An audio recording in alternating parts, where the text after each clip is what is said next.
الحمدللہ رب العالمین والصلاة والسلام علی سید الانبیاء والمرسلین اما بعد فاعوذ باللہ من الشیطان الرجیم بسم اللہ الرحمن الرحیم۔ الحمدللہ الہادی پروگرام میں کفار سے دوستی کی ممانعت پر مشتمل آیات آپ کی خدمت میں ذکر کر رہے ہیں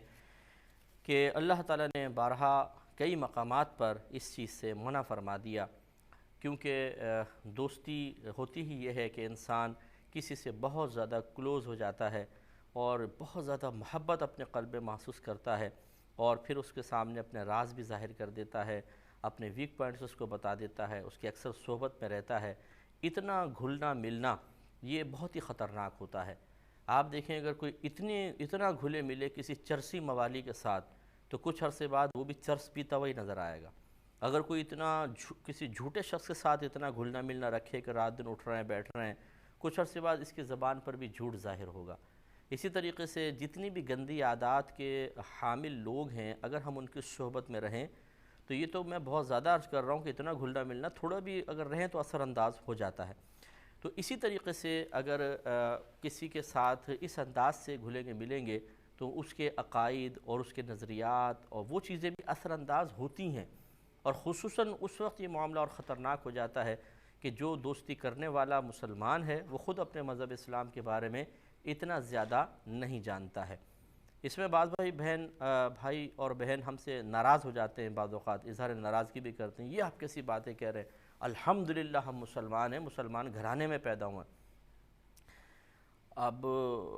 ہم بارہا کہہ چکے ہیں کہ بھائی مسلمان گھرانے میں پیدا ہونے کا مطلب یہ نہیں ہے کہ جیسے ہی آپ پیدا ہوئے تھے تو سارے علوم جو اسلام سے متعلق ہیں وہ آپ کو حاصل ہو جائیں گے۔ ایسا کہاں ہو سکتا ہے اور کیسے ہو سکتا ہے؟ اگر آپ اس کا دعویٰ کرتے ہیں تو چلے ہم زیادہ دور نہیں جاتے، آپ مسلمان کا مطلب بتا دیں، مسلمان کسے کہتے ہیں۔ تو امید ہے کہ اگر آپ کتابیں کھول کر دیکھیں گے، کوئی ڈکشنری دیکھیں گے پھر بتائیں گے، وہ تو چلیں آپ بتا سکتے ہیں، لیکن آپ تو یہ دعویٰ کر رہے ہیں نا مسلمان گھرانے میں پیدا ہوئے ہیں۔ اس کا مطلب ہے کہ پیدا ہونا ہی تمام معلومات کے حاصل ہو جانے کی ایک واضح دلیل بن گئی۔ تو اب میں آپ سے کویسچنز کرتا ہوں، آپ بتائیے کہ آپ تو ماشاءاللہ مسلمان گھرانے میں پیدا ہوئے ہیں، چلے جواب دے دیجئے، مسلمان کسے کہتے ہیں؟ اچھا اللہ تعالیٰ کا تعارف ہی پیش کر دیں۔ اگر ایک غیر مسلم کہتا ہے کہ آپ کے نزدیک اللہ تبارک و تعالیٰ کا کیا انٹروڈکشن ہے، آپ کس انداز سے تعارف کریں گے، 2 جملوں میں بیان کر دیں،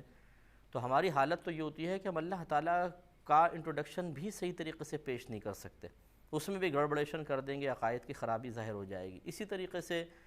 اسلام کیا ہے، اگر کوئی ہم سے کہے بھی اسلام کیا ہے، ذرا اس کے بارے میں 2-4 جملوں میں اس کا تعارف پیش کر دیں، تو ہم پریشان ہو جائیں گے کہ یار یہ کہہ کیا رہا ہے۔ کئی لوگ ایسے ہمیں ملے ہیں کہ جیسے کوئی اگر بالفرض اسلام قبول کرنا چاہتا ہے تو انہیں یہ نہیں پتہ ہوتا کہ ایک شخص کیسے مذہب اسلام میں داخل ہو سکتا ہے۔ وہ بولتے ہیں جی وہ مسجد کے مولوی صاحب کے پاس چلے جاؤ، فلاں عالم کے پاس چلے جاؤ، مجھے نہیں پتہ کہ کیسے۔ اس قدر جب یہ صورتحال علمی لحاظ سے پستی کا عالم ہوگا، پھر کون سا ایسا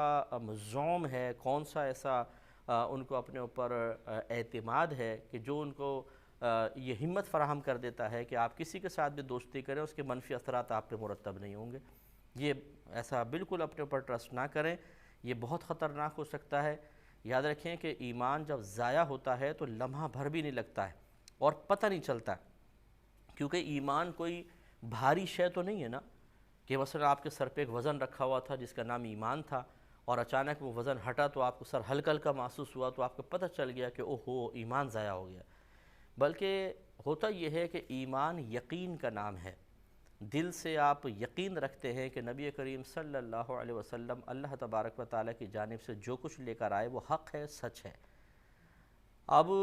ہوتا یہ ہے کہ جب ہم اس طرح کسی سے دوستیاں کرتے ہیں تو شیطان اس یقین کو کمزور کرتا ہے۔ سامنے والا کہتا ہے کہ یار یہ سب مولویوں کے ڈھکوسلے ہیں، یہ کیا جنت، کیا دوزخ، کیا حساب کتاب، ایسا کہاں ہوتا ہوگا۔ تو جو کمزور پھر اس طرح شخص ہوگا تو اس کے دل میں بھی آئے گا ہاں یار بات شاید یہ صحیح کہہ رہا ہے، بس یہ دیکھیں پہلے یقین تھا کہ نہیں سب کچھ ہوگا، اب اس میں شک پیدا ہو گیا، اور یہ بھی ہو سکتا ہے کہ شک کے بعد پھر انکار پیدا کروا دے شیطان، کہ ہم اس کی ہاں میں ہاں ملاتے ہوئے کہ ہاں یار تم صحیح کہہ رہے ہو، بس یہ مولویوں کی باتیں، یہ جو لوگ اپنے پیچھے لے کے چلنا چاہتے ہیں قوم کو، وہ اس قسم کی باتیں کر کے لوگوں کو اپنے پیچھے لگا لیتے ہیں۔ یہ بھی کوئی تعجب کی بات نہیں کہ بہت سے لوگ ایسا بھی کہہ دیں۔ بس جیسے اس نے اپنے مذہب اسلام کے بنیادی عقائد کے بارے میں شکوک و شبہات کا اظہار کیا تو اسی وقت ہی اس کا ایمان ختم، ضائع ہو گیا۔ اگر وہ کہے پتہ نہیں یار اللہ تعالیٰ ہے یا نہیں، پتہ نہیں میدان معاشر ہوگا یا نہیں ہوگا، تو یہ ایمان کے ضائع ہونے کی علامت ہے، یہ عدم یقین ہی سمجھ لے ایمان ضائع کروا رہا ہے۔ اور اگر وہ انکار ہی کر دے صراحتاً کہ میں نہیں مانتا ہوں، واقعی تم صحیح کہہ رہے ہو، پھر تو گیا کام سے۔ تو ان دوستیوں میں یہ بہت خطرہ ہے کہ جب آپس میں بیٹھ کے گفتگو ہوتی ہے اور وہ گفتگو کا رخ مذہب کی طرف آ جاتا ہے تو اس وقت ایک مسلمان چونکہ اپنے ذہن کو دلائل سے خالی پاتا ہے، مذہب اسلام کی دیگر مذاہب پر فوقیت کے دلائل اس کے ذہن میں موجود نہیں ہوتے ہیں، تو سامنے والے کی بات کو یا تو وہ صراحتاً یس کہتا ہے کہ صحیح کہہ رہے ہو،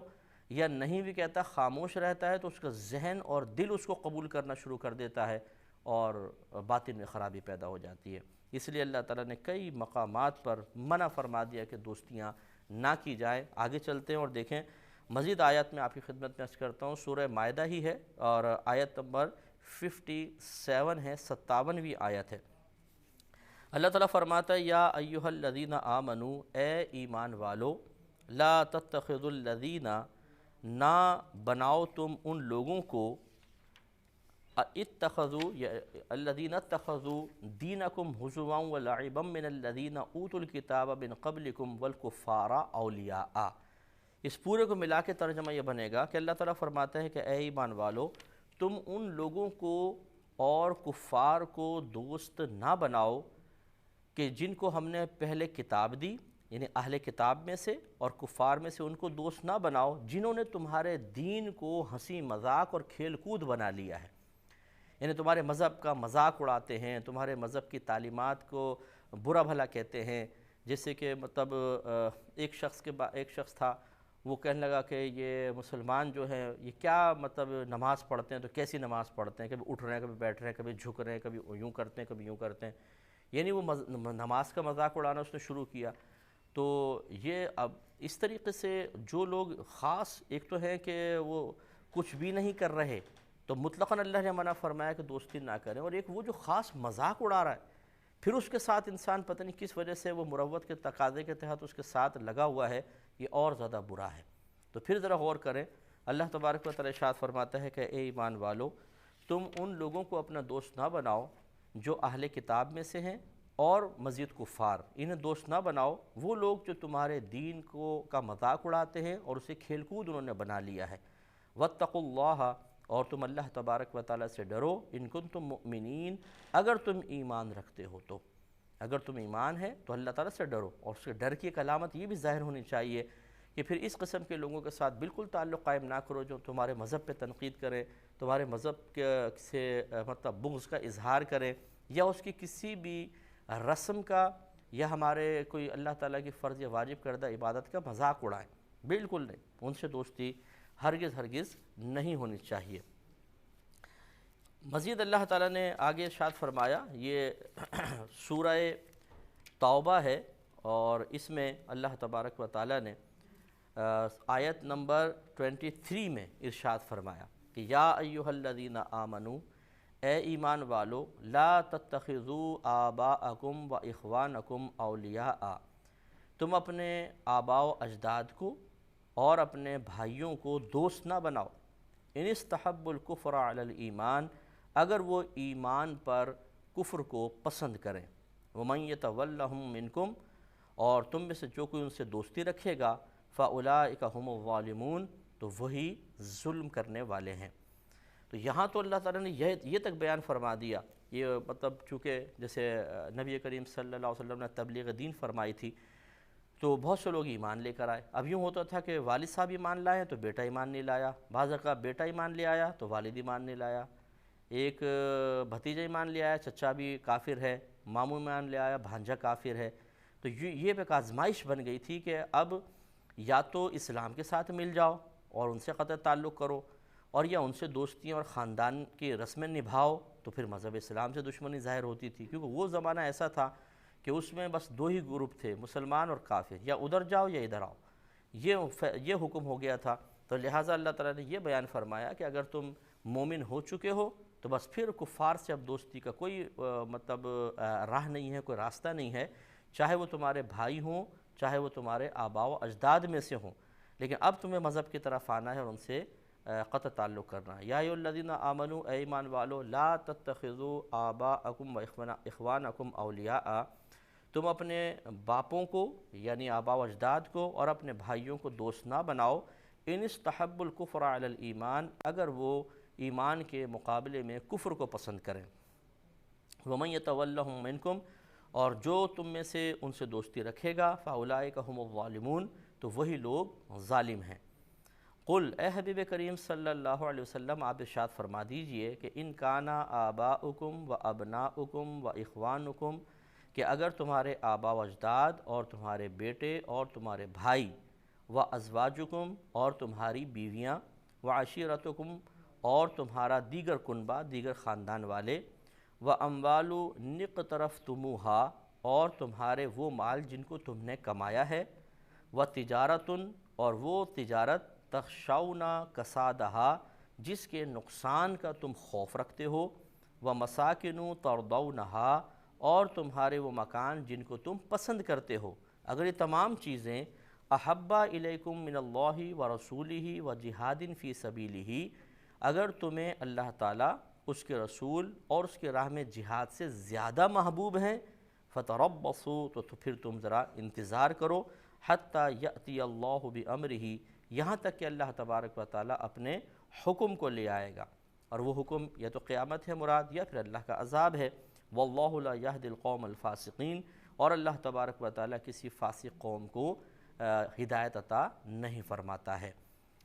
تو اس میں دیکھیں صراحتاً اللہ تعالیٰ نے فرما دیا کہ ایک عام شخص جس سے آپ کی کوئی رشتہ داری نہیں ہے، کچھ بھی نہیں ہے،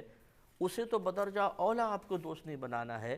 جبکہ یہاں پر مطلقاً منع کر دیا گیا کہ اگر تمہارے قریبی رشتہ دار ہوں، اگر تمہارے کوئی بھی تو ان سے کاروباری معاملات ہوں، لیکن بہرحال دوستی کی اجازت ہرگز نہیں ہو سکتی ہے، لہٰذا اس سے اجتناب کرنا ہوگا۔ تو اس سے تھوڑا سا سوچنا چاہیے، غور و تفکر کرنا چاہیے ان خواتین کو، ان حضرات کو جو اس قسم کی دوستیاں رکھتے ہیں۔ یوں ہی پھر مطلب انٹرنیٹ پر جیسے سوشل میڈیا آج کل بڑا فعال ہو چکا ہے، اور اس نے بہت سے فاصلے جو ہیں وہ سمیٹ دیے ہیں، فاصلے سمٹ چکے ہیں، لوگ قریب آ چکے ہیں، ورلڈ وائڈ ایک دوسرے سے بہت زیادہ قریب آ چکے ہیں۔ اس میں بعض اوقات ایسے ہوتا ہے کہ انسان غیر مسلمین سے دوستی کر لیتا ہے، اور پھر آہستہ آہستہ اس قسم کی مذہب کی باتوں پر بھی کمنٹس ہو جاتے ہیں، اور کبھی کبھی ایسا ہوتا ہے کہ پھر ایک مذہب اسلام کی کم تعلیمات رکھنے والا نوجوان پھنس جاتا ہے کسی مسئلے میں، اور اسے فوری طور پہ اس مسئلے کا حل بتانے والا مسلمان اسکالرز میں سے کوئی ملتا نہیں ہے، تو پھر اس کے دل میں ایک خلجان سا پیدا ہو جاتا ہے، اور یہ کوئی بعید نہیں ہے کہ وہ مذہب اسلام سے پھر جائے۔ اس لیے بہت سوچ سمجھ کے کرنا چاہیے، یعنی تمام معاملات یہ دیکھنے چاہیے، اور کوشش کرنی چاہیے کہ آپ کا حلقہ احباب اکثر جو دوستی کے حوالے سے ہے وہ مسلمان ہی ہوں، اکثر نہیں بلکہ 100%۔ ہاں ویسے ملاقاتی ہونے کے اعتبار سے تھوڑا بہت تعلق اگر آپ جیسے میں نے عرض کیا مروتاً رکھنا چاہیں تو ایک الگ بات ہے۔ اسی طریقے سے والدین کو تھوڑا سا غور و تفکر کرنا چاہیے کہ آپ کا بچہ کس کے ساتھ اٹھ رہا ہے، بیٹھ رہا ہے، کون اس کے دوست آپ کے گھر میں آ رہے ہیں۔ بعض اوقات ایسا ہوتا ہے کہ بچہ اس طرح کی دوستیاں کر لیتا ہے، گھر میں اتنا مطلب کچھ سکھایا نہیں گیا ہوتا، کوئی دلائل وغیرہ نہیں بتائے ہوتے، کیا حق ہے کیا نا حق ہے کچھ پتہ نہیں ہے، اور وہ بچہ اپنے ان دوستوں کو اپنے گھر میں لے کر آ رہا ہے، اپنے ماں باپ سے بھی تعارف کروا دیتا ہے، اٹھ رہے ہیں، بیٹھ رہے ہیں، روم میں جا رہے ہیں، باتیں کر رہے ہیں، کھیل کود کر رہے ہیں والدین کی نگاہوں کے سامنے، اور پھر وہ بعض اوقات ایسا ہوتا ہے کہ بچہ جو ہے وہ ایک ایسی مطلب کوئی بات قبول کر لیتا ہے قلبی لحاظ سے یا مطلب ذہنی لحاظ سے کہ جو اس کے مذہب اسلام کی بنیادی تعلیمات سے ٹکرا رہی ہوتی ہیں، اور اللہ تبارک و تعالیٰ نے مکلف بنا دیا ہے اس بات کا کہ ہر شخص اپنے مذہب کے جو عقائد ہیں، ہمارے مذہب اسلامی عقائد، انہیں دلائل کے ساتھ جانیں۔ اب اگر کوئی دلیل کے ساتھ جانتا نہیں ہے تو پھر بہت زیادہ خوف اور خطرہ ہوتا ہے کہ وہ کسی بھی بات کو جو اس کے ذہن کو اچھی لگ جائے، اس کے دل کو اچھی لگ جائے، وہ اس کو عقیدے کے طور پہ قبول کر لے، اور یہ بڑا خطرناک ہے۔ آپ دیکھیں مسلمانوں میں بعض ایسے ہوں گے جو یوں کہیں گے یار اپنا تو عقیدہ یہ ہے، بس یوں ہونا چاہیے، بھئی میرا تو عقیدہ یہ ہے، جیسے بعض جاہل کہہ دیتے ہیں مسئلہ تقدیر کا انکار کرتے ہوئے، بھئی میرا تو عقیدہ یہ ہے کہ انسان اپنی تقدیر خود بناتا ہے۔ معاذ اللہ آپ نے اس قسم کے جملے سنے ہوں گے، حالانکہ تقدیر کا مطلب ہوتا ہے اللہ تبارک و تعالیٰ کا وہ فیصلہ جو وہ ازل سے اپنے بندوں کے حق میں کر چکا ہے۔ یہ تمام کائنات کی چیزوں کے بارے میں جو فیصلہ وہ کر چکا ہے، اس فیصلے کا نام ہے تقدیر۔ اب یہ کہہ رہا ہے کہ انسان اپنی تقدیر خود بناتا ہے، یعنی اللہ کا فیصلہ کچھ بھی نہیں ہے، میں جو فیصلہ کروں گا وہ ہوگا۔ تو بس اس کا مطلب یہ ہوا اس نے اللہ تعالیٰ کے فیصلے کا انکار کیا، مسئلہ تقدیر کا انکار کیا، اور مسئلہ تقدیر کا انکار کرنا کفر ہے۔ رحمت کونین صلی اللہ علیہ وسلم ارشاد فرماتے ہیں کہ جو تقدیر کا انکار کرے یہ میرے امت کے مجوسی ہیں، یعنی آتش پرست کو مجوسی کہتے ہیں، ان کو سرکار نے فرمایا میرے امت کے مجوسی ہیں۔ اور پھر اتنی سخت وعید ہے اس کے بارے میں، سرکار نے فرمایا کہ اگر یہ لوگ بیمار ہو جائیں تو ان کی عیادت نہ کرو، یہ سامنے آ جائیں تو ان کو سلام نہ کرو، اگر یہ مر جائیں تو ان کے جنازے میں شرکت نہ کرو۔ اتنی شدت کے ساتھ سخت سرکار نے منع فرمایا۔ تو معلوم یہ ہوا کہ مسلمانوں کے اندر آپ یہ دیکھیں گے جو جہالت میں مبتلا ہو کر صرف فساق و فجار کی صحبت میں رہ کر اس قسم کی اٹھ پٹانگ باتیں کر رہے ہیں، تو پھر خود سوچئے کہ اس طرح کے بالکل مذہب سے ہٹ کر کسی سے دوستی کرنا کس قدر انسان کے لیے خطرناک ہو سکتا ہے۔ آگے چلتے ہیں، یہ سورہ مجادلہ میں ہے، اللہ تبارک و تعالیٰ نے مزید اس کے بارے میں دوستی کے بارے میں ارشاد فرمایا۔ آیت نمبر ہے 22 سورہ مجادلہ۔ اللہ تعالیٰ ارشاد فرماتا ہے کہ لا تجدوا قوما یؤمنون باللہ والیوم الآخر یوادون من حاد اللہ ورسولہ ولو كانوا آباءهم او ابناءهم او اخوانهم او عشیرتهم۔ اللہ تعالیٰ فرماتا ہے کہ تم، اور یہ مدح کے کلمات ہیں، کہ تم نہ پاؤ گے ان لوگوں کو کہ جو یقین رکھتے ہیں اللہ تعالیٰ پر اور اخروی دن پر، یعنی قیامت کے دن پر، کہ وہ ان سے دوستی رکھیں جنہوں نے اللہ تبارک و تعالیٰ اور اس کے رسول کی مخالفت کی ہے، اگرچہ وہ مخالفت کرنے والے ان کے آباء و اجداد ہوں، یا ان کے بیٹے ہوں، یا ان کے بھائی ہوں، یا ان کے دیگر خاندان والے ہوں۔ اولئک کتب فی قلوبہم الایمان، یہ وہ لوگ ہیں کہ جن کے دلوں میں اللہ تبارک و تعالیٰ نے ایمان کو نقش فرما دیا ہے۔ وَأَيَّدَهُم بِرُوحٍ مِّنْهُ، اور